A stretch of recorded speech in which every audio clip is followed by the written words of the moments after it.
আজকে আমি আপনাদের সাথে খুবই সাধারণ একটা রেসিপি শেয়ার করব, তবে সাদা ভাতের সাথে খেতে এটা অসাধারণ। এই রেসিপির জন্য আমি প্রথমে এখানে 8টা ডিম ভালোভাবে সিদ্ধ করে নিয়েছি।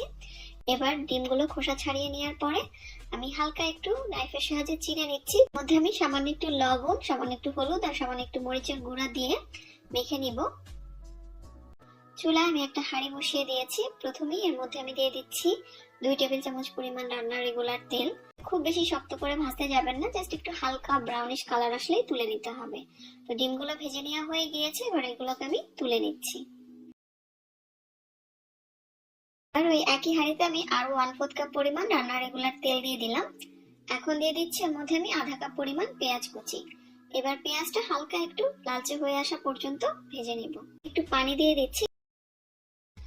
আধা চা চামচ পরিমাণ হলুদ গুঁড়া দিয়েছি, সামান্য একটু লাল মরিচের গুঁড়া 1/4 চা চামচের মতো, আর দিয়ে দিলাম 1 চা চামচ পরিমাণ জিরার গুঁড়া।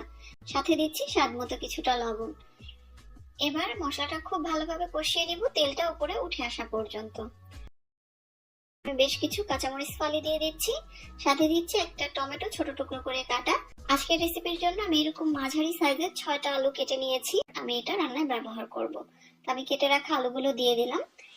এবার আলুগুলো সিদ্ধ হওয়ার জন্য আমি আরো কিছুটা পানি দিয়ে দিচ্ছি। এখানে 1/3 কাপের মতো পানি দিয়ে দিলাম। আপনারা আপনাদের প্রয়োজন অনুযায়ী এখানে পানিটা দিয়ে নিতে পারবেন। প্রায় 7-8 মিনিটের মতো রান্না করে নিয়েছি মাঝারি আছে। তো আলুগুলো অলমোস্ট সিদ্ধ হয়ে এসেছে। এবার এর মধ্যে আমি দিয়ে দিচ্ছি প্রথমে যে ডিমগুলো ভেজে রেখেছিলাম, সেই ভেজে রাখা ডিমগুলো। আমি আরো প্রায় 4-5 মিনিটের মতো রান্না করে নিব।